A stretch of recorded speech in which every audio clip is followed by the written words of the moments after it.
Hi guys, welcome to the Product Marketing Show where we discuss how to engage, convert, and retain your users. Today we have Magali Pelissier from London, UK. She leads product development at RFI Global and hosts a very popular podcast called as Product Perspective Podcast.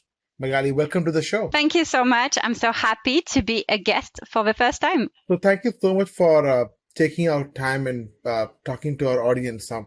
Ready to dive into it? Yeah, I'm so excited to talk to an audience of product marketers for once. So Magali, in your experience over the last 10 years, how has product management and subsequent marketing, in your view, has changed?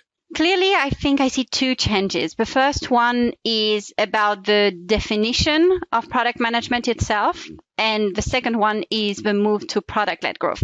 So if I talk about the first one, I clearly wasn't in product 10 years ago, but I have read articles from major personalities in the field. I have heard people in my own podcast talking about this. And it is clear that product management 10 years ago just wasn't defined. So the function was either handled by engineering or by product marketing. And having companies recognize the need for dedicated product managers and creating this specific role, that has led to better product, but also lots of job opportunities. So product marketers have to find their role in this equation, and many are actually moving into product management. The second change I've seen is still happening. The companies are switching from a sales-driven model to a product-led growth. And I know product-led growth can be seen as a buzzword, but for me, it means attracting the user and letting them experience the product first before any touch point with a sales team. We see this happening in the B2B space a bit more slowly than in the B2C space with products becoming viral. But product managers, in short, have to rethink their purchase funnel. I think interesting you say that. I think even today, the academic programs, you will not find MBA like how people would do in marketing or technology or finance. There is no management course around product marketing, like a university-driven course. And I think with this, the product management as a philosophy is running much faster than the old school management principles are running, don't you think? Yeah, definitely. There's so many things happening in the product space. Actually, there are many courses being developed at the moment around product management. Product marketing, maybe not that much, because really product management is where people are going more and more. But yeah, more training, more technology to support product managers and product marketers as well in that journey on how to create better content and how to understand better the users. I think thinking about user experience, looking at the three sides, the tech, UX, and business, which is what product managers do. So what kind of content have you seen working in this space where you could see more product adoption for your users? I think for me, the content type that wins is video format. There are decks, there are online documentation website, and they're important too, but I think videos are just more attractive. However, more than the format itself, I think what's more important is where the content is and when the user consumes it. For example, as a product manager, I'm a strong advocate for having in context help. And that's one of the key principles of product-led growth. You provide the right information to the right user at the right time in the right place. So for example, when a user uses the product for the first time, having a product tool or tool tips or a video to guide them in this journey. You were mentioning academic courses and all of those courses. They are useful, but I think they are useful for certification purpose. I don't think any of us have seen many users who, when they get stuck in a product, they think, I should go to the academy to watch a video. So, they need in-product help, in-context help. And the same principles hold with internal users and internal training too. Interesting. But investing in videos is also difficult, right? Unlike like docs, like help docs, you can't just do backspace and rewrite something if your product grows. So how does the product manager contribute towards creating content, and what can they do to make this journey easy? So I would say there's two things. Product managers can create their own videos, but it will be not very advanced videos, right? So if I think about tools, I can think about Loom, or internally we're using ClickUp. You can record videos very quickly, which you can share around. But we need tools that are dedicated for videos. And this is where the marketing teams can help. In general, they've got access to those tools. They've got the skills. So closer collaboration between product and marketing can help with that. Coming back to product development, I would like to go towards new feature launch. Now, how do you, like, your tool could have multiple features. How do you make sure that your user is following the journey which you had in your mind, right? What channels do you use to communicate with these users? So that's exactly my role as a product manager, is that the journey I've got in my mind is the one that users want to do, right? Not making my own idea of what they want. So for that, data, analytics. So looking at what users are doing in the product. So any analytical tool like Heaps, we've got our own BI tool as well, which is ThoughtSpot. All of that information is critical. My favorite source as well is support tickets, because I think they're a mix of numbers. You can see the volume of ticket, but you also have the verbatim, and they're also untangled into our support processes.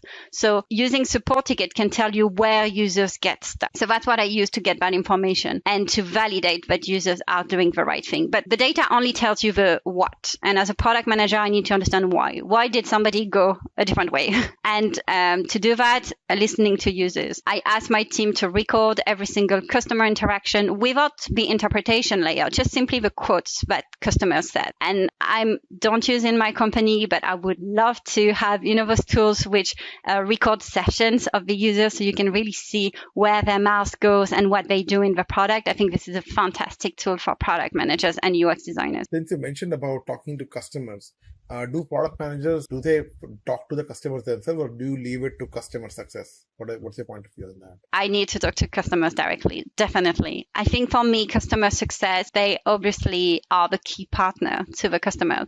But as a product manager, I need to hear firsthand, because the problem is otherwise things get translated with the perspective from this customer success person. They're going to say what they've got in mind based on their own perspective. I can be biased too, don't get me wrong. And I would love to have UX designers running user sessions, UX researchers to really listen to customers. So that's not always possible depending on the company, especially if you work in a startup and you don't have many resources. But I really need to hear that firsthand. So for me, having direct contact and check in with the CS person that I can reach out to this customer, because maybe they're in the middle of a renewal conversation. It's not the right time. Maybe they're having technical issues. Again, it's not the right time to talk to that customer. But checking in with CS, but then talking directly is so important. Interesting. And which are your favorite tools? What do you use for research? What do you use for analytics? What do you use to communicate?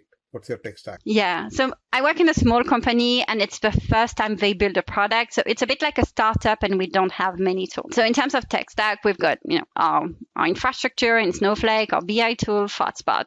But apart from that, the tool I rely the most on is ClickUp. I'm not joking, it's the app that does it all. It replaces Jira for project management, road mapping. It replaces Loom for video sharing. It replaces Confluence for documentation. Right now, we're even using it as a ticketing system while we're waiting for funding to have a proper one. ClickUp is the source of information for me. I put all the user feedback in that. I think as companies grow and develop and their product management function becomes more mature, which you can't expect from a startup, they start investing into road mapping tools, into tools to automate maybe the user research and things like this. But it's not the reality. Look, I talk in my podcast to lots of guests, and that's one of the things I like to do, is checking the reality versus what you read in the books and the world is so amazing thing. In reality, most product teams don't have all those tools. And so I've been hearing sales guys and marketing guys in the company don't go along well. I mean, because they think that, hey, I brought the customer, and marketing thinks that because of my effort, your customer is coming to you. In terms of product management and product marketing, do you see any friction areas? I know the goals are different for both people, but do you see any friction? What are the ways they could collaborate so that both see the same outcome? Yeah. This is a very interesting question because I think I have the same answer from both sides. If I talk to product managers, they are frustrated that product marketers don't always understand enough the users and the product. And don't get me wrong, that is normal because I've seen product marketing teams being overwhelmed with just a few people in product marketing looking after dozens of product and product manager. Obviously, they can't be on top of every single product. And that's the same feedback from product marketers, which I've also interviewed. They tell me, we want to be closer to the development cycle. We want to understand more the product. And I think the summary of that is it's so important that product marketing is giving the right resources to have the time to be more involved in the product development cycle. Not just at the end. Oh, by the way, we're launching next week. Can you get me some decks, some content or some things like this? But from the beginning, product marketing has a role to play to deeply understand the user, bring their perspective as well, and shape the product. But ultimately, if that's not the case, because resources are scarce or any other reason related to culture, I, as a product manager, I have to step up and do that work, which overlaps with product marketing. So how do you exchange information? You say you got to know beforehand, not like tomorrow the feature launch. What do you recommend? Should there be weekly sync ups, monthly sync ups, or collaborate on ClickUp? What's the right way? As a product manager, my time is scarce. I wish I could do regular catch-ups with everybody, every single team, legal, finance, product marketing, and all of that. Sometimes it is not possible. So I think it's important to have both to build the relationship, to build the trust, and just do some regular check-ins. But I need to have a place where I can point people to, which has all the information they need. So for that, internal documentation is key. All the internal documentation on Confluence or for us in ClickUp. Unfortunately, most of the time, let's be honest, it ends up in PowerPoint deck. And I'm not proud of this, but it's the reality. I think PowerPoint decks are not used as they're intended. I think decks should be for presentation purpose. You've got catchy PowerPoint decks with a big image in the middle. You can use it as a visual aid for your audience, get participation. You are talking about tools. I personally love using Slido for quizzes and polls. But the reality is that in most companies, decks end up being shared over email. And they need to be read by the recipients of a product marketing team, for example, trying to figure out the value of the product. They're reading this PowerPoint deck on their own in front of a screen straight from their inbox. So the PowerPoint decks end up with a lot of text and bullet points. So internally, my preference rather than that is having a lightweight Amazon-style one-pager, which explains the situation in a narrative way and that people can usually read, for example, at the beginning of a meeting so everybody's on the same page. But I think for that, you need more. It's more than just a document. It's more than just where do you see the content. It's a company culture thing that you have to change. And in terms of content, since you mentioned internal documentation, how do you exchange information? What role does content play in product managers' life for success of the product? Both in terms of, I'd like you to speak about both in terms of internal and communicating with customers or partners. I think in both cases, it's crucial. Content is crucial. I can have the best, if I think internally, for example, I can have the best ideas. I can have the best thing in my head. If I don't produce the content in the right way to then share my vision and bring everybody on board with it, including product marketing, then there is no point. Nothing's going to happen. We're not going to be aligned. If I think externally, I can have the best product. If I don't position it well, if we don't explain the value, if people don't see our content, then my product is not going to be successful. So that is why I think content and having the right content at the right place for the right person at the right time is so important. And at the end of the day, I think coming back to your question, is there best format, something like this? I have my own preference, but we have to listen to the people who actually have to go through this content. So listen to the product marketers, for example, who want to consume that content.